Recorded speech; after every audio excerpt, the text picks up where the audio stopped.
Bonjour à tous et merci d'être avec nous. À la une de l'actualité économique, la Chine fait face à une crise immobilière sans précédent. Les faillites de promoteurs se multiplient.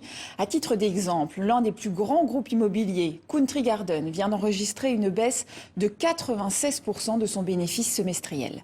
À cause de la crise sanitaire et de la baisse de la demande, une trentaine de constructeurs auraient interrompu leur chantier ou serait un défaut de paiement.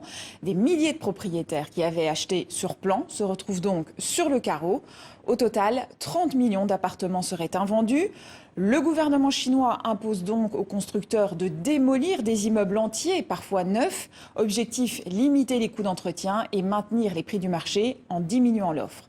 Le secteur immobilier représente un quart du PIB chinois. Son effondrement serait donc catastrophique pour l'économie du pays. La France pourrait livrer du gaz à l'Allemagne cet hiver en échange d'électricité. Voilà ce qu'a annoncé ce lundi Emmanuel Macron.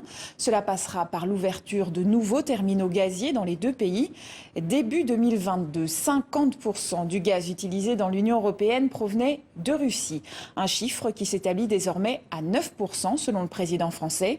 Mais vous le savez, l'Allemagne était particulièrement dépendante du gaz russe et se retrouve donc dans une situation critique. En France, c'est l'électricité qui pose davantage problème.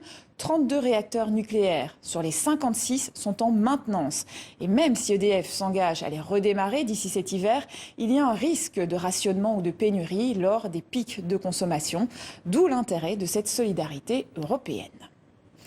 C'est un signal fort envoyé au reste du monde. L'OPEP, l'organisation des pays exportateurs de pétrole et ses alliés, ont décidé de baisser leur production. Elle sera réduite de 100 000 barils par jour en octobre pour revenir donc au niveau du mois d'août. Pourtant, depuis un an, les quotas avaient été augmentés presque tous les mois.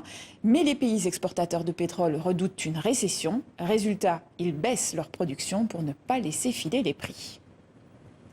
Porsche va faire son entrée en bourse avant la fin de l'année. Sa maison mère, le groupe Volkswagen, a donné son feu vert malgré l'inquiétude des marchés à propos de l'inflation ou encore de la crise énergétique. Le fabricant de la 911 sera coté à la bourse de Francfort. Sa valorisation est estimée entre 60 et 85 milliards d'euros. Il s'agira de l'une des plus importantes cotations jamais réalisées en Europe.